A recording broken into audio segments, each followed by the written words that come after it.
Trivandrum medical കോളേജിലെ doctor മുട്ടുമാറ്റി വയ്ക്കാൻ പറഞ്ഞു. വളഞ്ഞ കാലുമായിട്ട് ഇന്നലെ ഇരുന്നതാണ്. ഇന്നലെ വളഞ്ഞ കാലിനെ യേശു നേരെയാക്കി. ഓ സ്തോത്രം പറഞ്ഞാട്ടെ. ഹല്ലേലൂയ. അധികമൊന്നും ക്രിസ്തുവിന് നന്ദി പറഞ്ഞുകൊണ്ട് ഞാൻ എൻ്റെ കാര്യം പറയാം. കരയണ്ട, കുഴപ്പമില്ല. ഏതാണ്ട് 1 വർഷമായി എനിക്ക് എല്ലുകൾ വളയുന്ന ഒരു അസുഖമായിരുന്നു. ഞാനതിന് മരുന്ന് കഴിച്ചുകൊണ്ടിരിക്കുകയായിരുന്നു. പെട്ടെന്ന് അത് കൂടുതലായി എനിക്ക് നടക്കാനൊന്നും പറ്റാതായി. അപ്പോൾ 14-ാം തീയതി മെഡിക്കൽ കോളേജിൽ ചെന്നപ്പോൾ മുട്ട് മാറ്റി വയ്ക്കണമെന്ന് പറഞ്ഞ് അടുത്ത വ്യാഴാഴ്ചയാണ് സർജറിക്ക് വെച്ചിരുന്നത്. നടക്കാനൊന്നും പറ്റില്ലായിരുന്നു. അപ്പോൾ എനിക്ക് മരുന്നിനൊക്കെ അലർജി ഉള്ളത് കൊണ്ട് ഒരു മരുന്നും ഉപയോഗിക്കാൻ പറ്റില്ല. മയക്കാനോ മരവിപ്പിക്കാനോ ഒന്നും പറ്റില്ല. അപ്പോൾ അതിങ്ങനെ പച്ചയ്ക്ക് ചെയ്യാനേ പറ്റുള്ളൂ. അപ്പം ഭയങ്കരമായിട്ട് വിഷമിച്ച് നടക്കാനൊന്നും പറ്റാതെ 3 വടിയുടെ സഹായത്തോടെ ശകലച്ചയൊക്കെ വീടിൻ്റെ അകത്ത് നടന്നുകൊണ്ടിരുന്നപ്പോഴാണ് ലേഖ സിസ്റ്റർ എൻ്റെ ഫ്രണ്ടാണ്. അപ്പോൾ പാസ്റ്ററിൻ്റെ കാര്യം പറഞ്ഞു. അങ്ങനെ ഇന്നലെ പാസ്റ്ററിനെ വിളിച്ച് എൻ്റെ വീട്ടിൽ കൊണ്ടുവന്നു. പാസ്റ്റർ വരുമ്പോഴേക്കും എനിക്ക് നടക്കാൻ പറ്റില്ലായിരുന്നു.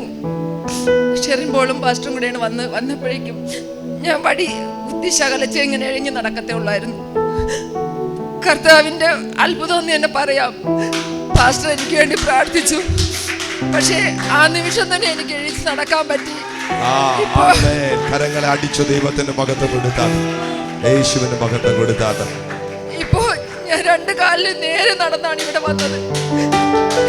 അതിന് കർത്താവിനോട് എത്ര പറഞ്ഞാലും എനിക്ക് നന്ദി പറഞ്ഞ എനിക്ക് മതിയാവൂല. ഞാനിപ്പോ എന്റെ കർത്താവിനെ വിശ്വസിക്കുന്നു. പ്രത്യേകിച്ച് ഇത് വളരെ സാക്ഷി എന്ന് പറഞ്ഞു കഴിഞ്ഞാല്, നമ്മളിങ്ങനെ അവരെ വീട്ടിൽ പോകുമ്പം ഈ കാല് ഇങ്ങനെ വളഞ്ഞായിരിക്കുന്നത്. ഈ കാല് വളഞ്ഞിട്ടുണ്ട്, മുട്ട് വളഞ്ഞിട്ടുണ്ട്. നമ്മൾ വന്ന് വിളിച്ചിരുത്താൻ പോലും പറ്റാത്തൊരു സിറ്റുവേഷനിലാണ് അസിസ്റ്റർ. ഒരാഴ്ചക്ക് മുമ്പ് ദൈവശബ്ദം കേട്ടു, നീ പുഷ്പയുടെ വീട്ടിൽ പോകണം. സ്തോത്രം പറഞ്ഞാട്ടെ. അപ്പം ഞാൻ ഇവരുടെ അടുത്ത് പറഞ്ഞു, പുഷ്പ ചേച്ചിയുടെ വീട് എവിടെയാണ്? അപ്പോൾ നിന്റെ സ്ഥലത്താണ് പുഷ്പ ചേച്ചിയുടെ വീട്ടിൽ. ദൈവം ആ വീട്ടിൽ പോകാൻ പറയുന്നു. ദൈവം ആ വീട്ടിൽ പോകാൻ പറഞ്ഞെങ്കിൽ വലിയൊരു അത്ഭുതമുണ്ട്. ഉൾക്കൊള്ളാൻ പറ്റാത്തതായ ഒരുപാട് സാഹചര്യം അതിനകത്തുണ്ട്.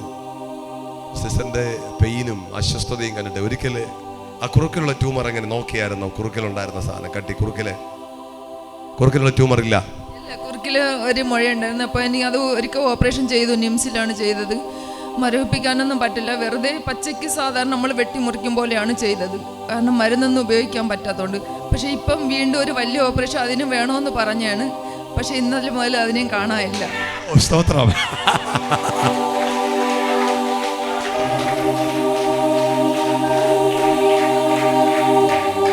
ദൈവത്തിന്റെ മഹത്വം പറ, ദൈവത്തിന്റെ മഹത്വം. ഞാൻ ഇപ്രകാരം പറഞ്ഞു. ഞാൻ സിസ്റ്റർ കുറുക്കിന്റെ ഒരു കാര്യം എൻ്റെ അടുത്ത് പറഞ്ഞു. അപ്പൊ ഞാൻ ആ വിഷയത്തിന് വേണ്ടി പ്രാർത്ഥിക്കാനായിട്ട് കർത്താവിനോട് പറഞ്ഞപ്പോൾ കർത്താവിനോട് പറയുക, തപ്പി നോക്കാൻ പറയാം, ആ സാധനം അവിടെ ഇല്ലാന്ന്. പ്രാർത്ഥിക്കേണ്ടി വന്നില്ല, അത് വിട്ടുപോയി. സിസ്റ്റർ കാല് പ്രാർത്ഥിച്ചുകൊണ്ടിരുന്ന സമയത്ത് ഭയങ്കര ദൈവശക്തി അടിക്കും. ഇപ്പൊ ഞാൻ ഈ ദിവസങ്ങളിൽ കാണുന്നൊരു പിക്ചർ ഇതാ. ആരമേൽ കൈവച്ചാൽ ഒരു വൈറ്റ് കരം ഇങ്ങനെ വരും. ആ വൈറ്റ് കരം വന്ന സൈനാണ്, അത് ഹീലായി. സ്തോത്രം പറഞ്ഞാട്ട്. ഞാൻ വയ്ക്കുന്ന കരത്തിൽ ആ കരം വരും. സ്തോത്രം പറഞ്ഞാട്ട്. പ്രത്യേകിച്ച് അണ്ണൻ ഇങ്ങനെ ഇരുന്നു സംസാരിച്ചുകൊണ്ട് സീട്ട് കളിക്കാൻ പോയിട്ട് വീണ്ടും വന്നു. അപ്പം ഞങ്ങൾ പ്രാർത്ഥിച്ചു തുടങ്ങി. അവർക്ക് കാല് തറയെ വയ്ക്കാൻ പറ്റുന്നില്ല. ഇന്നലെ വീഡിയോ എടുക്കണമെന്നുണ്ടായിരുന്നു, പക്ഷേ അറ്റ്മോസ്ഫിയർ വേറെ ആയിപ്പോയി.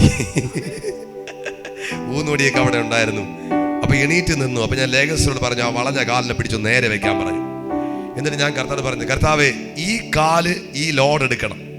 ഞാൻ പറഞ്ഞ വേട് ഇങ്ങനെ, ഈ കാല് ഈ ലോഡ് എടുക്കണം, ഇതിൻ്റെ ബോഡി വെയിറ്റ് എടുക്കണം. ആ ബോഡി വെയിറ്റ് എടുത്തു, നടന്നു, ഓടി. ഇനി താനൊരു പത്രമായിട്ട് മാറും. പ്രത്യേകിച്ച് ഒരു ഇന്ത്യയിൽ അറിയപ്പെടുന്ന ഒരു നാടക നടിയാണ്. അവർ ഹസ്ബൻഡ് നാടക നടനാണ്, സ്വന്തമായിട്ട് ട്രൂപ്പുള്ളവരാണ്.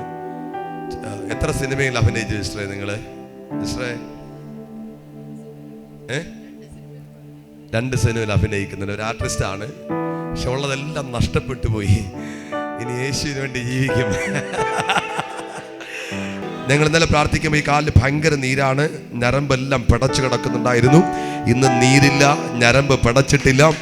എനിക്ക് സന്തോഷം തോന്നിയത് ഇവരിങ്ങനെ നമ്മൾ പറയാതെ അവര് ഒരു മുറിയിൽ നിന്ന് ചാടി അപ്പുറത്ത് പോകുന്നു, അടുത്ത മുറിയിൽ നിന്ന് ചാടി ഇപ്പുറത്ത് നിന്ന് കസേരകള വാരി നീക്കുന്നു, ഓടാ സ്ഥലമില്ല, അകത്തുകൂടെ ഓടുന്നു, വാതിൽക്കൽ നിന്ന് കരയുന്നു. ഇതെന്താ മിറക്കിൾ?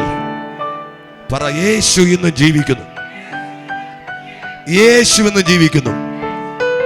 ഇനി സാക്ഷ്യം കേൾക്കുമ്പോൾ പറയട്ടെ, നിങ്ങൾ ഇതിനകത്ത് ഏത് രോഗത്തോടെ, ഏത് പ്രയാസത്തോടെ, ഏത് ബുദ്ധിമുട്ടോടെ കൂടെ ഇരുന്നാലും യേശുവിന് കഴിയാത്തതായി ഒന്നുമില്ല. അവനെ സൗഖ്യമാക്കാൻ കഴിയാത്തതായി ഒന്നുമില്ല. അവനെ കൊണ്ട് അസാധ്യമായത് ഒന്നുമില്ല. അവൻ ഇന്നും ജീവിക്കുന്നു. രാമേൻ പറഞ്ഞാട്ടെ. കർത്താവ് അനുഗ്രഹിക്കട്ടെ.